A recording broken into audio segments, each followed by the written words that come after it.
అందరికీ నమస్తే అండి. ఇక్కడ ఫోటో పట్టణం చూడండి. లోపర్ పత్రిక ఈరోజు సాక్షిలో వచ్చిన వార్త. చంద్రబాబు నాయుడు గారి తమ్ముడు రామ్మూర్తి నాయుడు గారు నిన్న చనిపోయారు. ఇంకా అంత్యక్రియలు కూడా ఇంకా పూర్తవలా. ఈరోజు మధ్యాహ్నం జరుగుతాయి. వీళ్ళ రాసిన వార్త చూడండి ఒకసారి. రామ్మూర్తి నాయుడు బాబు బాధితుడే, రాజకీయంగానే ఎదగనవ్వలేదు, ఆర్థికంగానూ ఆదుకోలేదు. ఒకనొక దశలో చంద్రబాబు నాయుడు గారు రామ్మూర్తి నాయుడు గారిని గొలుసుతో కట్టేశారని వార్తలు వినబడతా ఉంటాయి. అంటే ప్రచారం జరుగుతూ ఉందని రాసింది. జగన్మోహన్ రెడ్డి నేను మనిషిలో పశువునాలను నాకైతే అర్థం కాదు. అంటే నీ కుటుంబంలో ఉన్నట్టు అన్ని కుటుంబాల్లోనూ కూడా అలా ఉండదు. వాళ్ళు అలా అనుకున్నారు, వీళ్ళు ఎలా అనుకున్నారు.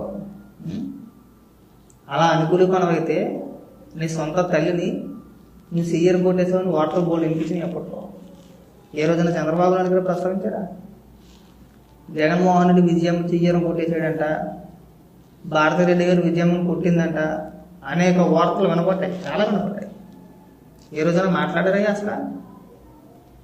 ఇది పత్రిక, ఇది పత్రిక కానీ సిగ్గేమని అనిపిస్తుంది నీకు అసలు? కొంచెం అయినా సరే విలువలను పాటిస్తావా? అంటే కనీసం ఆ కుటుంబంలో ఒక వ్యక్తి చనిపోయాడు, కుటుంబ సభ్యులందరూ కూడా బాధతో ఉంటారు, బాధల్లో ఉంటారు. ఇలాంటి సమయంలో మనం ఉన్నవి లేనివి వక్రీకరించేసి రాజకీయంగా ఉపయోగించుకోకూడదు అనే నీతి జ్ఞానం నీకు ఏదైనా ఉంటాయి అసలు? మంచి జన్మే కదా, మంచి జన్మే కదా ఎత్తావు. అంత దరిద్రం కొట్టు పేపర్లో నేను ఈ జీవితంలో ఎప్పుడు చూసుకున్నాను కదా. కాస్త విలువలు పాటించండి. శవం కనబడితే సరిపోతే రాజకీయంగా వాడేసుకోవాలనే ప్రయత్నం కాకపోతే ఇలాంటి సమయంలో రాయాల్సిన వార్త అది. ఏ రోజైనా చంద్రబాబు నాయుడు గారు తమ్ముడు ఏ రోజైనా చెప్పాడు మీడియా ముఖంగా? లేదంటే ఆయన పిల్లలు కానీ, ఇద్దరు కొడుకులు కదా ఆయనకి, నారా రోహిత్ గారు కానీ ఇంకొక ఆయన కానీ ఏ రోజైనా సరే మీడియా ముఖంగా లేదంటే ఎవరి దగ్గర చెప్పినట్టుగా ఉందా? ఎవరైనా చెప్పారా? లేదు కదా.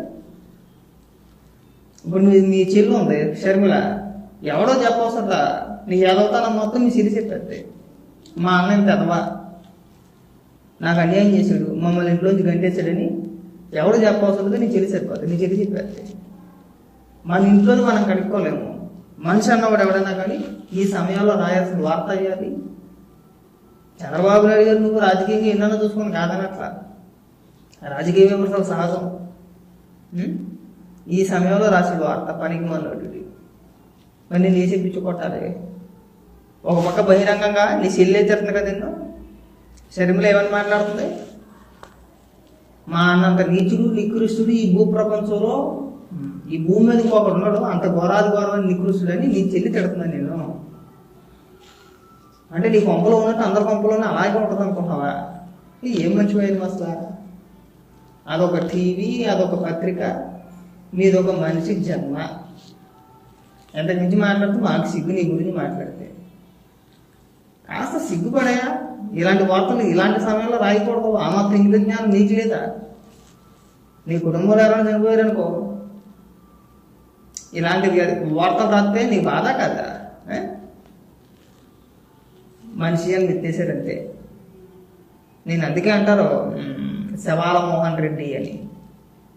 శవం కనబడితే నీకు అదొక రకమైన వికృత ఆనందం అన్న. ఏదో ఒక రకంగా రాజకీయ బురద చల్లేయాలి, రాజకీయంగా వాడేసుకోవాలి అనే తాపత్రయం తప్పితే ఇంకోటి ఇది కనబడుతుంది. నాకైతే అదే కనబడుతున్నా. నువ్వు మాట్లాడినా నీ తీరు, నీ హావభావాలు ఎంతసేపు 24 గంటలు కూడా శవం కోసం ఎదురు చూసే వ్యక్తి నువ్వైతే కనుక కాస్త సిగ్గుపడనా. మన ఇంట్లో మనం కడుక్కుంటే గొప్పే.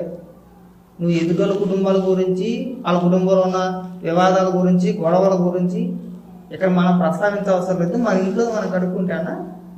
మన సొంత చెల్లి షర్మిల రోడ్డు ఎక్కేసి తిట్టుకుంటా నీ అంత పరమ నీచుడు ఇంకొకడు ఉన్నాడు రా భూమి మీద అని చెప్పేసి బహిరంగంగా విమర్శలు చేస్తుంటే మనం దానికి సమాధానం చెప్పలేం. కానీ ఉన్నవి లేనివి మన దగ్గర ఒక రోత పేపర్ ఉంది కదా అని చెప్పేసి అని పులివారికి వెళ్ళిపెడతామంటే ఇంకా మార్పు రాదని మీకు జన్మలో.